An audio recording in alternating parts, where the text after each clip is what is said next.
Tinokudokesai mabuja tauya ano nhau dzomanhoko dzozuwa ro24 mwedzi uno waGunyana. Muchikuzviziva chere kuti waMnangagwa mugore ra2018 muna Chiwabvu wagoreketayo kuti wakasaina mapepa okuti kambani yonkosikona holdings yokuSouth Africa igonadzire dhiziri kubva kumarasha. Heno kuti palibe chakabuda kana kuti pane chakabuda asi tiri kuriona dhiziriro. Ipapa palibe zvavari kureketa naNyasi munhau dzanyasi. Kuno vhidhiyo iri kutenderera padande mutande iyo iri kuratidza pachena kuparadziwa kuri kuita upenyu hwavanhu nozvinhu zvavanhu nokuda kwewaChina pavari kuchera dombo dzvipari kwamutoko. Zviri kutorwadza izvi mabiya angu, asi tinondoimba kuti wakuru wehurumende vachagochingura kuteuka kuti zviri kuita sei zvavari kuita. Wanenge wanyanya kuita chiringa kureketa kuno. Kana wakuru wedu wanana mambo takutofungawo kuti peno wanenge wane chavari kudyawo pane zviri kuitika nokuti zvisvinuba mabiya angu. WaChamisa wagoreketayo kuti waribe kana chibodzi chawanosha pana waMnangagwa nokutoti wari kuziva kuti feya waMnangagwa wanopamiraba. Heno mabiya angu kuti ichokwadi chere, asi imi munondozvizivirawo Megani wagoreketayo kuti waMnangagwa wanofanira kuti waremekedze kodzero dzevanhu nozvido zvevanhu munyika kuti nyika ibudirire ienderere mberi. Watiwo zvavari kuita waMnangagwa zvisvinuba nokutoti zvinoramba zvichibenhutsa nyika kuenda kumashure. Idi chokwadi, nyika yedu iri kuramba yakandomira panzvimbo ibodzi idi. Bato reZANU-PF ragoreketa iro richiburikidza naTafadzwa Mugwadi kuti izvo wakutoda kutonhadzirira kuti waite kana zvohondo chaizvo inoitwa newaTalibani iya kuti panguva yesarudzo dzagore ra2023 WeNhau watiwo wanoshaba kuti wagoite zvese kuti wahwine sarudzo kuti watetekere zvido zvevanhu. Idi zvakatooma mabiya angu, zvinotorwadza kuti zvii zvichanyatsoitika panguva yesarudzo idzi. Takadzimirira ticharinga kuti zvinenge zvichitekaira sei. Bepanhau roHerald ragoreketa iro kuti Mashonaland yopakati yaita wapwere wanosvika zviuru 4,445 waita mimba wanomakore 15 kusvika pa14. Kwaipapa izvi zvakaitika kubva gore rapera mwedzi waKurume. Idi zvinotorwadza, tiri kundoimba kuti wanga wari pasi pamakore 17 wakaita kuti wanga wakawapa mimbawo wagosungiwe.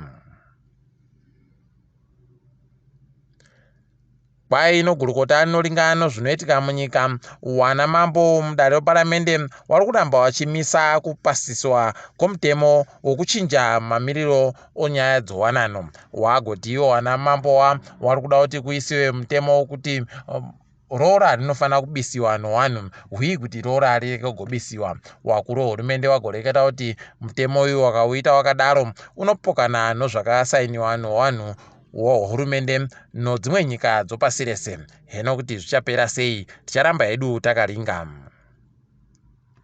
Iro bazi rinoita zvokunyoresa vanhu munyika kuZITF kwai ranga raendewa nevanhu vakawanditsa apa risiri kuita zvavari kudazvo nokuti vanhu vazhinji vanga vaenda vari kuda kuti wagone kuwana zvitupa.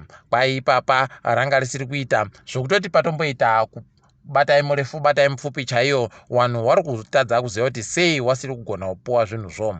Idi zvakatooma. Heno kuti wachaita sei wakuru wenyikawo. Ichokwadi kuti madiro mari akanyangaritsa mabiya angu. Kwai papa waMwonzora wagobvuma kuti wachaenda hawo kopinda kumusangano wePOLAD uri kuitiwa nawaMnangagwa nevamwe. Watiwo waribe kana chibodzi chavanogoreketa kuti chitange chaitiwa kuti wagopinde mumusangano uyu. Idi munondoramba muchindozvionera ari kwenyu neasiri kwenyu. sarudzodzi dza 2023 ZANU-PF iri kuramba ichindoita tusvinu twayo nokuda kwemari dzavanenge vainadzo.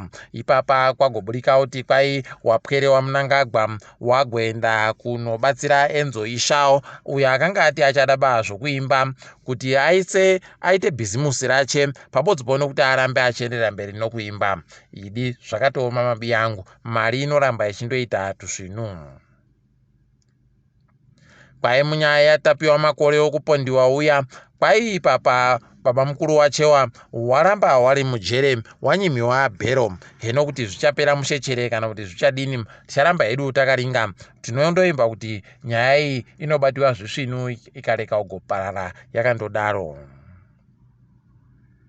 Tiri kufara kuti mumwe mwana wevhu anonzi Jimiel Chikukwa kwai anyora tsamba yokubvuma kuti akubasa kuWatford. Toramba tichitenda tichiimba kuti achapuwawo mukana wokubanha bhora zvisvinu nowamwe zviri kuita ana naMarvelous naKamba.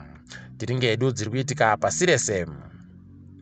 Kwai South Africa ichagopuwa mari yakawanditsa nomumwe anonzi Patrick Soon-Shiong ari chizvarwa chomuSouth Africa mo. Kwai ichapuwa mari kuti wanhadzire mushonga yodziwa mupengo pabodzipo noimwe yokudzivirira chirwere chegomarara. Toramba tichitenda wabi yedu. Kwai kuBurundi kwanzi kureke kugoita vanhu vanoungana pakati posvondo, vanhu vangoungana basi kupera kwosvondo. Kwai izvi zviri kuitirwa nonyaya yodziwa mupengo raramba riri kusimudza musoro munyika mo. Toimba kuti zvichaita kuti zvigare zvakanaka ikweyo. Mumwe akambokwikwidza musarudzo dzokwaAlgeria kwai apuwa makore 4 okugara mujeri nokuti kwai agoita kuti morare wemasoja uderere. Idi zvakatooma zvinoitika munyika dzowamwedzi. Zviheno kuti zvinopedza simba chere kana kuti zvichaita kuti masoja ayo agofare. Tinoramba tichindoringa hedu. Wanoita zvomari yopadande mutande, nyasi wadoka wakatsvomwa nokuti wokuChina wagoreketa iwo kuti wanodaba kuti paite mumwe wavanhu wavo anogotamba nomari yopadande mutande iyi. Mari dzakadai ungana Bitcoin ndo dziri kurambidziwa. Zvatohwadza vazhinji idi nonhau iyi iri bechisvinu. Mukatikidzwa kanyasi kwai chaboya mudzako kwai mangwana chiri kwakowo. Nyasi tadoka vanhu vari kuita batai murefu batai mupfupi kuBritain nokuti kwai chikafu chiri kumboshota apawo kare mapfutawo dzimotika ari kushota. Wazhinji watodoka wakamira mumaraini okuti watenge mapfutawo dzimotikari pawanga wari kuyaboya. Idi zvakatooma, mbane agozvifunga kuti zvichagodari. Kwai dambudziko ndiyo yawagoita inonzi Brexit iyi. Tiri ipapo zvedu togumira pano kwanyasi. Ndini wenyu MHANDUWE WeNhau.